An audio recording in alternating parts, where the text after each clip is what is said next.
Find the area of the shaded reason, जो हमारा example number 5 है। ये बहुत ही एक सिंपल एग्जाम्पल है, इसे बहुत ही सिंपली हम समझ सकते हैं। लाइक हमें एक फिगर दी हुई है, ये हमारी फिगर है, इसमें हमें ये जो शेडेड एरिया है, ये जो कलरफुल एरिया है ना, इसका हमें एरिया कैलकुलेट करना है। ये एरिया कैलकुलेट करना बहुत इजी है।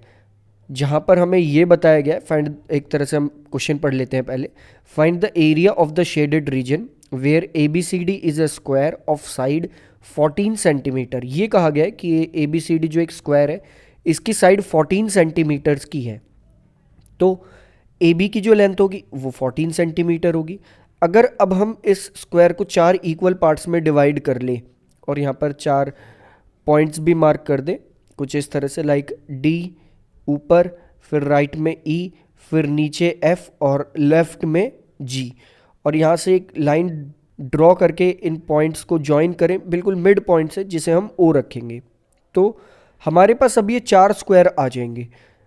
तो अब हम इन चारों स्क्वायर्स की अगर अलग अलग साइड्स देखें कि इनकी साइड्स कितनी होगी, तो एक तरह से हम देख सकते हैं 14 का ये बिल्कुल हाफ है। तो हमारे पास कुछ इस तरह का फिगर आएगा, ये बिल्कुल 14 का हाफ होगा। नेक्स्ट, अगर ये 14 का हाफ है तो एक तरह से इस जो स्क्वायर छोटा हमारे पास फॉर्म हुआ है, लाइक हम मान लेते हैं ये वाला स्क्वायर हमारे पास है, that is A D O ji.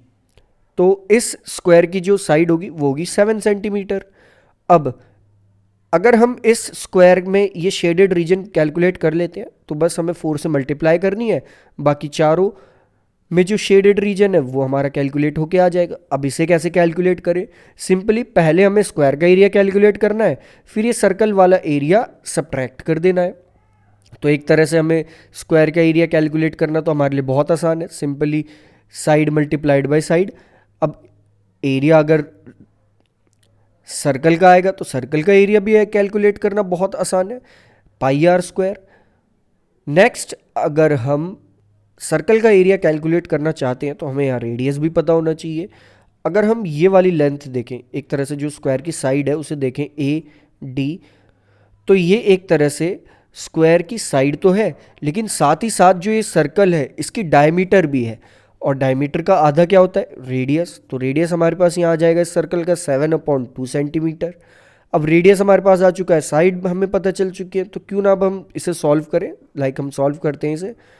Area जो स्क्वायर का आएगा वो आएगा यहाँ पर 7 multiplied by 7, that is 49 centimetre square. Next, अगर हम इस छोटे से सर्कल का एरिया कैलकुलेट करेंगे तो वो एरिया आएगा यहाँ पर पाई, यानी कि 22/7 मल्टीप्लाइड बाय 7/2 मल्टीप्लाइड बाय 7/2। यहाँ पर एक 7 से एक 7 कैंसिल आउट हो जाएगा, और 2 से हम 22 को कैंसिल आउट करेंगे तो हमारे पास आएगा यहाँ 11।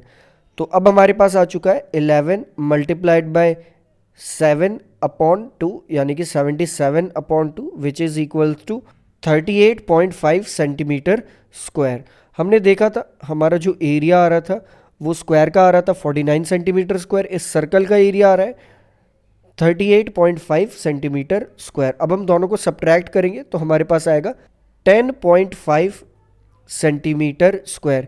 तो एक तरह से ये जो एक स्क्वायर का ये जो शेडेड रीजन है, ये एरिया हमारे पास आ चुका है 10.5 सेंटीमीटर स्क्वायर। अब ऐसे ऐसे हमारे पास यहाँ 4 स्ट्रक्चर है तो हम 4 की मल्टीप्लाई कर देंगे, तो अब हमारे पास आ जाएगा 10.5 multiplied by 4, that is 42 centimetre square. यानी कि जो पूरा एक बड़े स्क्वायर में जो शेडेड रीजन है इसका एरिया है यहाँ पे 42 सेंटीमीटर स्क्वायर।